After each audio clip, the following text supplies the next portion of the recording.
Sometimes, the most astonishing secrets aren't buried underground or locked in vaults. They're pinned to cafe walls, shelved in libraries, and hanging in quiet museum corridors. Messages we walk past for years, clues baked into the background of everyday life. Tonight, we're exploring the unnerving idea that the world around you is already whispering its secrets. Tonight, every story ties back to what was hidden in plain sight. This is TruLies, where every episode is a game of instinct and illusion. You'll hear 7 stories connected by a single theme, each told as if it really happened. But here's the catch. 4 of these stories are based on documented reality, and 3 are carefully crafted fiction. Your job is to decide which is which. Keep score as you go, lock in your guesses, and comment your final score before you watch the reveal. Don't rewind, don't peek ahead. At least one of your instincts will betray you.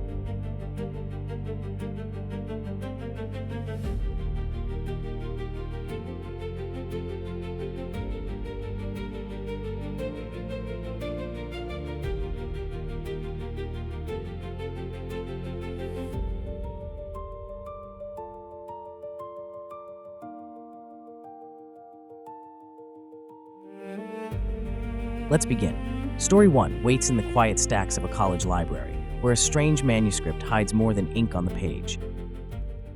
In a quiet Midwestern college library, an assistant librarian spends her days checking out textbooks.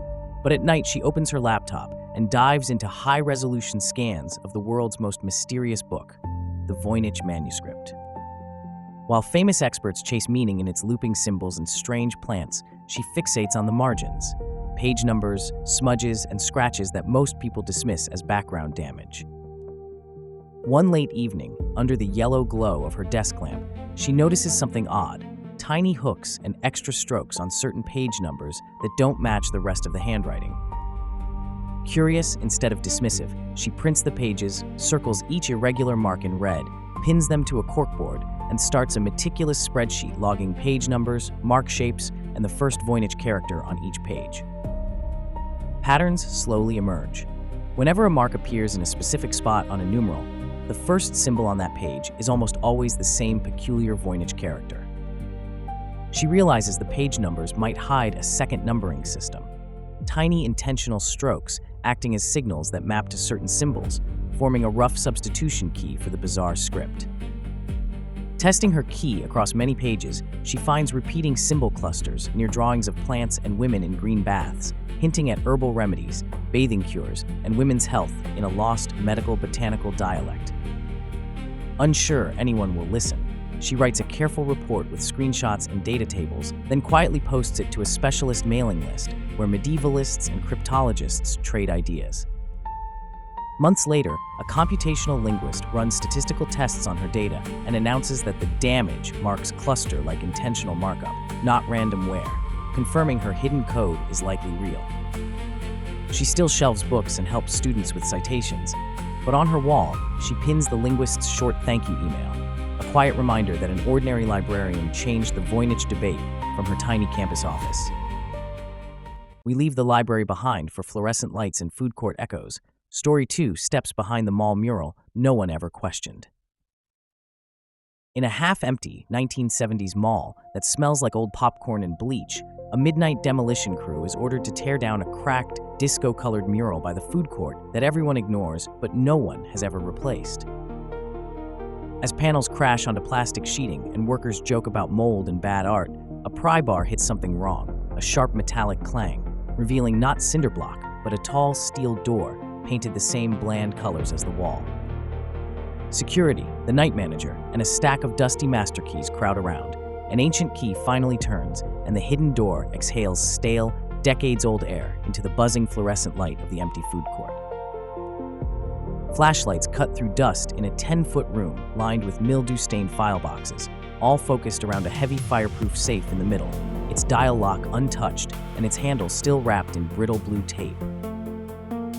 A locksmith drills and coaxes the mechanism until the bolts finally thunk open, and inside they don't find cash, but stacks of yellowing envelopes, hundreds of payroll checks dated 1987, 1988, 1989 from a long-dead mall operating company. As workers read names aloud, people in the mall go still.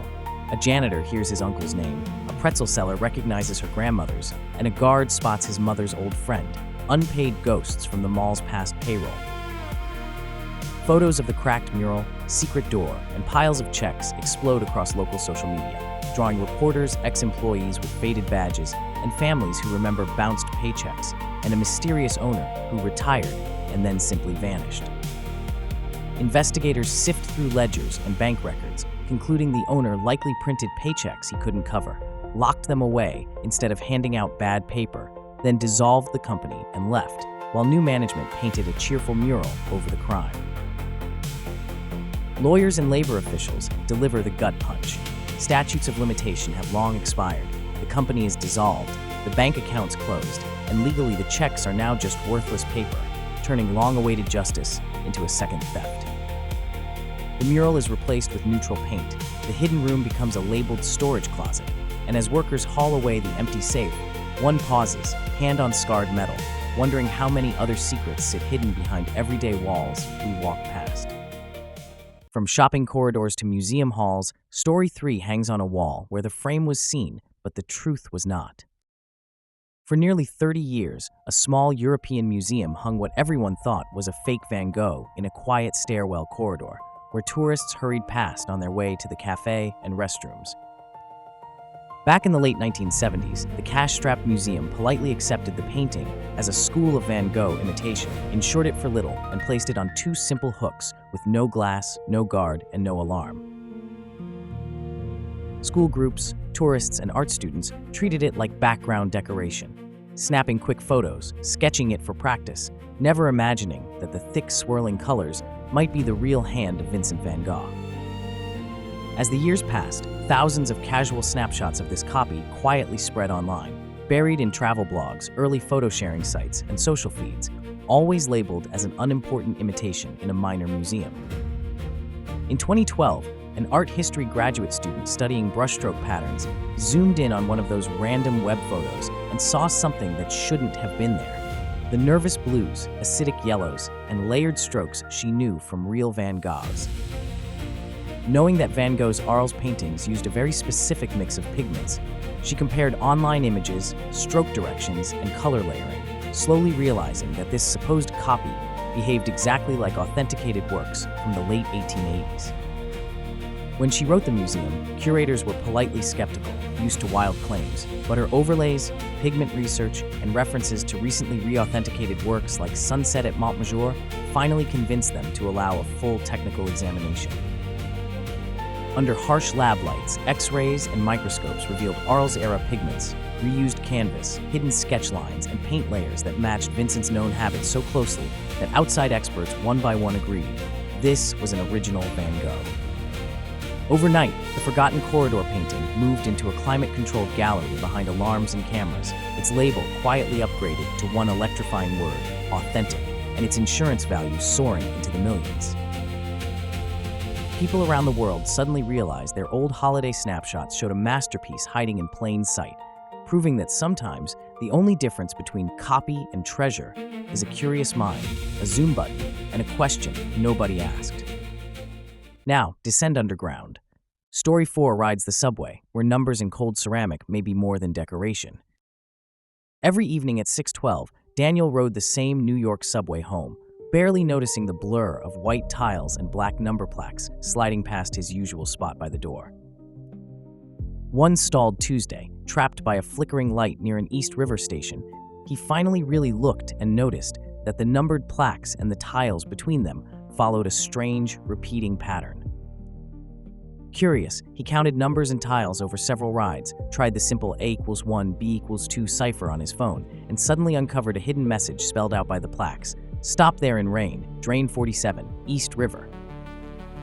He showed the eerie message to his puzzle-loving coworker Maya, who laughed nervously, called it either genius or a long con, and insisted they at least go see what was at drain 47. On a cold, rainy evening, they followed maps to a noisy stretch of East River Road, counted the small stenciled curb numbers, and knelt by storm drain 47 as water rushed into its dark metal mouth. Behind the drain's slats, past a rusted maintenance grate marked with tiny, Morse-like scratches, their coat hanger snagged something solid, and after wrestling loose a corroded bolt, Daniel dragged out a small soaked metal lockbox. Snapping the ruined lock, they found 4 rolls of old 35mm film, a faded Polaroid of 3 1970s guys on the same subway platform, and a trembling note from P, apologizing for not being brave enough to expose a corruption scandal. At a Brooklyn photo lab days later, the technician developed the ancient film, revealing grainy shots of payoffs, sealed memos, briefcases of cash, and officials by the river that matched a half-solved 1978 city corruption case Daniel had read about online. Knowing most crimes were now beyond prosecution, Daniel and Maya still contacted an investigative journalist who traced the old records, met them at the drain, and realized they were holding the missing evidence the city had quietly forgotten. As trains roared past the same unnoticed number plaques, their story prepared to surface. 3 frightened young men in 1978 and 2 bored commuters decades later, finally connecting a hidden subway code to the truth buried in the city's veins. From tiled tunnels to ancient caves, Story 5 returns to the scrolls and to a fragment that sat on the wrong shelf for decades. Inside that envelope lie a few fingernail-sized scraps of darkened leather from the Dead Sea Scrolls region, long treated as curiosities for students and tourists, passed around as trash pieces with no visible writing at all. An Israeli scholar, part of a new wave rechecking old collections, wonders if these worthless pieces might still hide secrets and carefully carries them from the shelf into a modern imaging lab down the hall. Under normal room light, the fragments look hopeless, cracked, flaking, almost blank, but the scholar places them under a multispectral imaging system that shines ultraviolet, visible, and infrared light while sensitive cameras record every tiny reaction.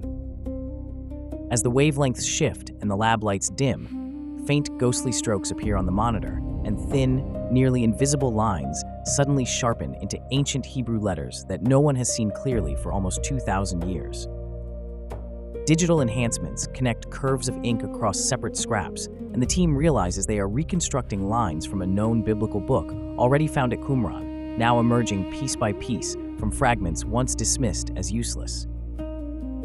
When they compare the new lines to the standard Hebrew Bible, they find missing words, reordered sentences, and unexpected synonyms, tiny but real differences that show this scripture existed in multiple versions at the same time.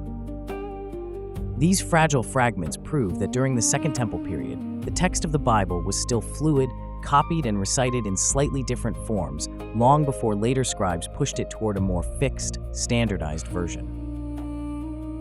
The irony sinks in.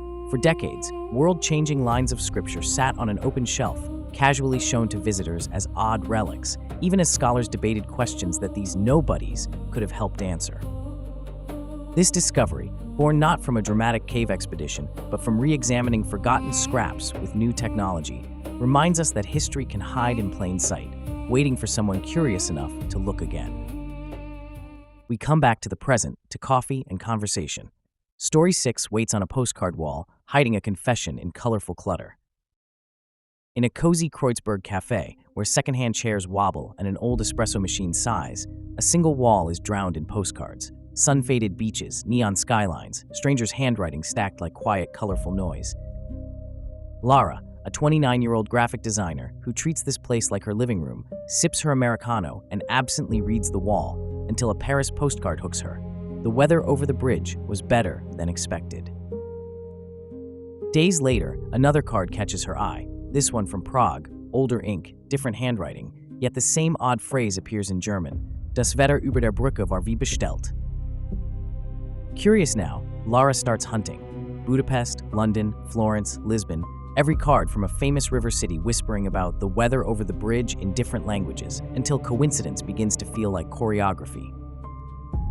She photographs each bridge weather postcard, and at home spreads them across her laptop screen, finally noticing tiny details. One letter darker here, a faint underline there, a strange extra curl, that look less like quirks and more like clues. Sorting the photos by postmark date, Lara writes down the highlighted letters in order, watching them lock together into a message. Elena Kruger, 07.11/1996. The next morning, she shows the photos to Max, the cafe's owner. As he reads the assembled name and date, his face drains. Kruger was his grandmother's maiden name, and this cafe once belonged to an older man he bought it from. They climb onto chairs, carefully remove the marked postcards, and lay them in a row, seeing at last the pattern addressed again and again to this cafe and to H.K., the former owner who loved postcards and trips to river cities. When Laura and Max bring the coded cards to the police, the officers hesitate, yet can't ignore the deliberate trail. The case is reopened, the ex-owner is finally questioned, and everyone who ever sat beneath that wall wonders what other secrets still hang above their heads. And finally, we turn to ledgers and dust. Story 7 opens a book whose binding holds something far heavier than paper. In a quiet California archive, dust floats in the light while visitors stroll past a thick, leather-bound ledger on a display shelf, assuming it's nothing more than a pretty old bookkeeping prop. In the 2000s, as staff finally tackle a backlog of forgotten boxes, a conservator lifts the ledger from the shelf, planning to stabilize it for digitization like any other 19th century law firm account book. Following careful preservation techniques, they gently soften the leather, peel back the spine millimeter by millimeter, and reveal an odd extra strip of board with a thin, folded piece of parchment tucked inside. Unfolded on the work table, the parchment shows a rough, brown ink sketch of hills and a river bend, with cramped 19th century notes mentioning a disputed mining claim near a fork of the American River. Archivists and historians huddle around, recognizing references to boundary errors, quartz outcrops, and sight lines, exactly the kind of quick map a gold rush lawyer or surveyor might draw during a chaotic land dispute. Comparing the sketch to historic survey maps and modern satellite images, geographers slowly match curves of river and ridgeline, zeroing in on an odd stretch of privately owned land that shows almost no signs of past mining. Armed with the ledger, the team visits the landowner, explaining that a long-ignored law firm book may hide directions to gold-bearing ground accidentally skipped during 1850s claim confusion and paperwork mistakes. With the owner's permission, specialists sweep the brushy hillside using metal detectors and geological instruments, their equipment picking up dense, gold-like anomalies aligned with hidden quartz veins beneath the untouched soil. As the instruments confirm significant, previously undocumented deposits, the scene cuts back to the quiet reading room, where the once decorative ledger now stands as proof that a forgotten bookbinding can still change the story of the gold rush. 7 stories, 4 truths drawn from reports, archives, and case files, and 3 carefully engineered deceptions. You've walked through libraries, malls, museums, subways, caves, cafes, and dusty offices where the extraordinary hid in ordinary sight. Did your instincts protect you, or did the familiar setting lull you into a false sense of certainty? Now it's time to find out. Don't change your answers now, just listen. Story 1, The Librarian Who Cracked the Margins, was real. The core of this discovery comes from documented research into the Voynich Manuscript, where scholars used high-resolution scans to identify intentional markings previously dismissed as damage. Story 2, The Forgotten Safe Behind the Food Court Mural, was fictional.